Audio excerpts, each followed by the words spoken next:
Kudus, saudara. Makanya kita percaya Yesus adalah Sang Allah sendiri. Karena begitu roh itu masuk ke dalam Yesus, maka hiduplah Yesus. Ya. Nah, ini disangkal oleh imam kepala dan diberitakan kabar bohong sampai dengan akhirnya terang-terangan di zamannya Muhammad. Terang-terangan dinyatakan bahwa Yesus tidak pernah disalib. Ya, di zaman Muhammad terang-terangan ya diberi cerita-cerita dusta, penyangkalan tentang penebusan. Jadi intinya Islam itu dengan terang-terangan menyangkal penebusan. Ya.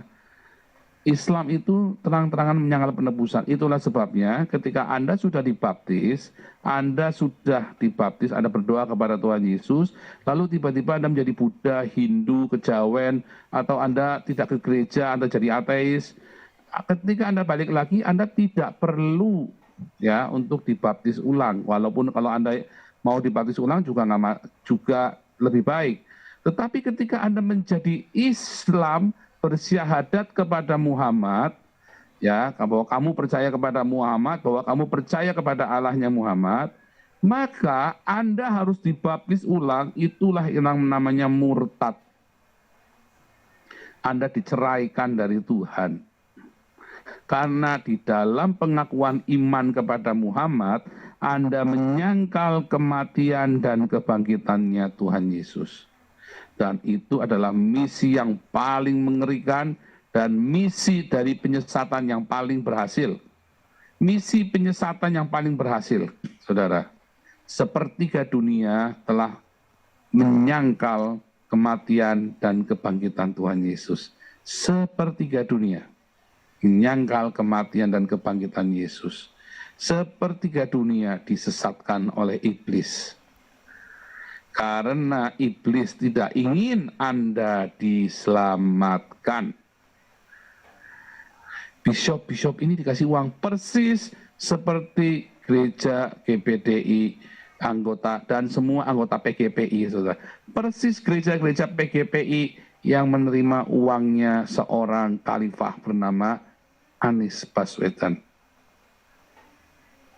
Itu terjadi, saudara.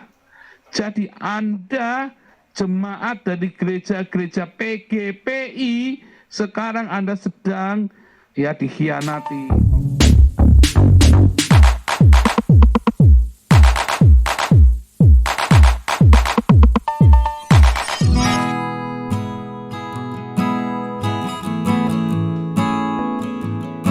Assalamualaikum warahmatullahi wabarakatuh.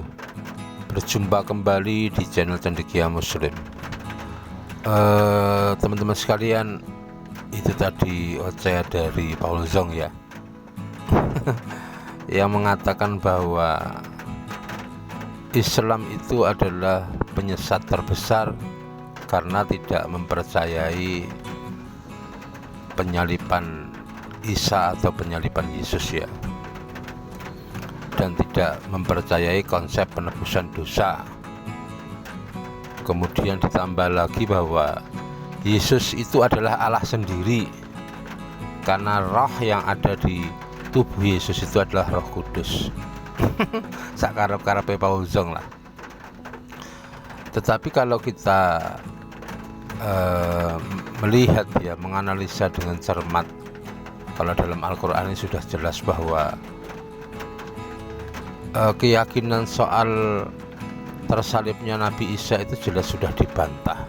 Dan mereka-mereka yang mengatakan Nabi Isa itu pernah disalib, dibunuh, itu selamanya penuh dengan keraguan, tidak sampai pada tahap keyakinan. Dan kalau kita mau fair ya, mungkin kita tidak perlu mengambil data-data dari Islam yang tentu saja ditolak oleh teman-teman Kristen ya. Kita ambil aja salah satu pendapat dari teolog Kristen fanatik Swedia ya, yang namanya kalau tidak salah Gunnar Samuelson ya, yang mengatakan bahwa tidak pernah ada data bukti otentik bahwa Yesus atau Nabi Isa itu pernah disalib oleh kerajaan Romawi. Itu data dari internal mereka sendiri. Kemudian kalau kita hubungkan, kenapa dari begitu banyak Injil yang ditulis itu hanya 4 yang dikanonikan ya, sementara Injil Barnabas tidak? Karena di situ memuat informasi bahwa Yesus atau Isa itu sebenarnya tidak pernah disalib. Dan kalau untuk konsep penebusan dosa dengan mengorbankan anak Allah, mengorbankan seorang manusia ya itu tentu konsep yang tidak rasional. Kenapa Tuhan begitu repot untuk bisa mengampuni dosa manusia sehingga harus melakukan pembunuhan terhadap seseorang? Kemudian kalau mengatakan bahwa roh yang ada dalam diri Yesus itu adalah Roh Kudus, itu tentu juga bertentangan dengan apa yang tertulis di Bible ya. Di Bible jelas kok dipisahkan antara Bapa, Anak, dan Roh Kudus. Jelas itu pribadi yang berbeda-beda. Kalau logiknya, kalau memang yang ada dalam diri Yesus itu adalah Roh Kudus, saat Yesus berdoa itu roh mana yang digunakan? Yesus berdoa pada siapa? Berdoa pada dirinya sendiri atau berdoa pada pihak yang lain? Saat dia dalam situasi dramatis ketika mau disalibkan ya, versi Bible, kemudian dia berteriak-teriak, itu roh mana yang berteriak itu? Roh mana yang berteriak dan berteriak kepada roh yang mana lagi gitu?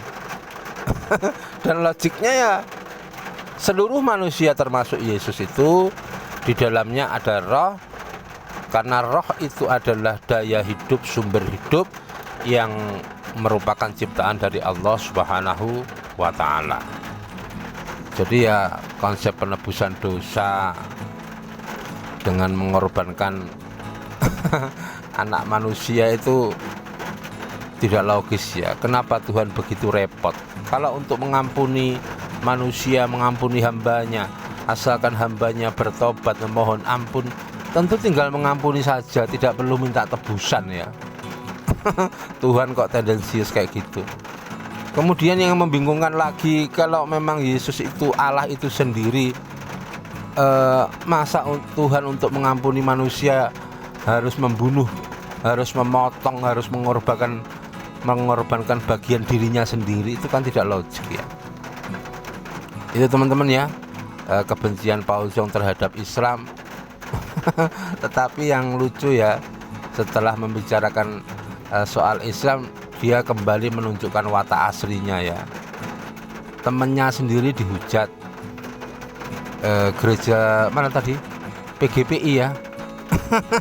Itu tidak lepas dari hujatan dia. Ya memang karakter manusia sampah, banyak sensasi, minim prestasi, omongannya nggak ada yang bermutu, tidak ada satu ilmu hikmah pun yang bisa keluar dari mulut Paul Jong.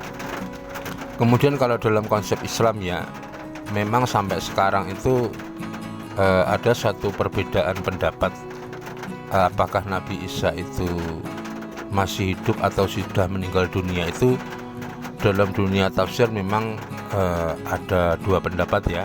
Ada yang meyakini bahwa beliau Nabi Isa itu masih hidup, dan ada pula yang meyakini bahwa beliau itu sebenarnya sudah meninggal dunia ya, sudah wafat secara wajar. Tetapi ini tidak menjadikan akidah Islam tidak sempurna ya, karena perihal apakah Nabi Isa sudah wafat atau sudah meninggal atau masih hidup itu bukan fondamen keimanan Islam ya. Itu perbedaan yang tidak berpengaruh pada akidah Islam. Berbeda kalau ini diterapkan kepada orang Kristen. Orang Kristen ini fondamennya, akidah mereka adalah kematian Yesus, penyaliban Yesus, dan kebangkitan Yesus. Kalau dalam Al-Quran sendiri jelas, Quran surat Maryam ayat 33, wassalamu alayya yauma wulidtu wa yauma amutu wa yauma ub'atsu hayya. Kesejahteraan, keselamatan atasku hari di mana aku dilahirkan, dimatikan, dan kemudian dibangkitkan. ayat ini yang kemudian seringkali dipelintir oleh polemikus Muslim. Padahal dari ayat itu jelas ya, Yesus atau Isa itu melewati fase-fase yang sama dengan manusia yang lain. Lahir, mati, dan dibangkitkan kelak pasca hari kiamat. Tetapi ini dipelintir seolah-olah ubhasu hayya, hari di mana aku dibangkitkan, ini dipelintir dihubung-hubungkan dengan peristiwa penyaliban Yesus. Kemudian kalau soal wafat atau belumnya beliau ya, Nabi Isa ya, kalau dalam Quran surat Ali Imran ayat 55 ya, sebenarnya aku nggak fokus pada soal ini ya, nanti ada momen tersendiri untuk bicara soal ini. Pada intinya tidak pernah ada satu dalil yang tegas dalam Al-Quran bahwa Nabi Isa itu sampai sekarang masih dalam kondisi hidup dan akan turun di akhir zaman. Tidak pernah ditemukan dalam Al-Quran secara tegas, tidak pernah. Kalau kita lihat ya di situ, inni mutawaffika wa rafi'uka ilayya, kalimatnya seperti itu. Aku mewafatkan kamu, mutawaffika wa rafi'uka ilayya, dan aku angkat kamu kepadaku. Kata yang digunakan itu warofi'uka, rofa'a, kemudian ilayya, aku angkat kepadaku. Sebenarnya kata rofa'a itu kan angkat bukan dalam artian hal-hal yang fisik. Pengangkatan terhadap sesuatu yang sifatnya non materi ya, seperti mengangkat derajat bagi orang-orang yang berilmu. Jadi rofi'uka itu digunakan untuk hal-hal yang tidak material. Kemudian kata ilayya, kembali kepadaku, itu sebenarnya juga sama aja dengan ketika kalau ada orang meninggal dunia itu inna lillahi wa inna ilaihi raji'un, segalanya kembali kepada Allah. Kembali dalam artian bukan kembali secara fisik, karena hakikatnya semuanya itu akan kembali kepada Allah Subhanahu wa ta'ala. Dan kalau aku sendiri lebih meyakini bahwa Nabi Isa alaihi salam itu wafat secara wajar, wafat normal sebagaimana manusia biasa, meskipun itu tidak terjadi pada saat kontroversi soal penyaliban ya, jelas kok ayatnya. Tetapi baik yang meyakini sekarang Nabi Isa masih hidup atau sudah wafat, itu semuanya punya keyakinan yang sama bahwa sebelum hari kiamat dipastikan Nabi Isa sudah wafat. Itu aja ya. Jadi tidak perlu diperdebatkan terlalu jauh, karena ini bukan hal yang menyangkut akidah. Tetapi sekali lagi, kalau aku meyakini ya bahwa Nabi Isa alaihi salam itu beliau sudah wafat secara normal. Menjadikan Nabi Isa belum wafat dan akan turun di akhir zaman itu seperti mereduksi aktor utama akhir zaman, yaitu baginda Rasulullah SAW. Dan kalau kita mau pelajari secara detail ya, adanya hadis-hadis yang mengatakan Nabi Isa masih hidup dan akan turun di akhir zaman itu, kalau kita kaji, kemungkinan besar masih terpengaruh dengan cerita-cerita Israiliyat. Sekali lagi, menurutku Nabi Isa itu sudah wafat dan nanti dibangkitkan bersama-sama dengan manusia-manusia yang lain. Adapun bagi teman-teman yang masih meyakini atau teman-teman yang punya keyakinan Nabi Isa masih hidup, ya monggo. Akan turun di akhir zaman, ya monggo. Itu bukan sesuatu yang terkait dengan akidah Muslim. Itu perbedaan yang biasa. Tetapi kalau aku sekali lagi meyakini bahwa beliau Nabi Isa sudah wafat sebagaimana manusia yang lainnya.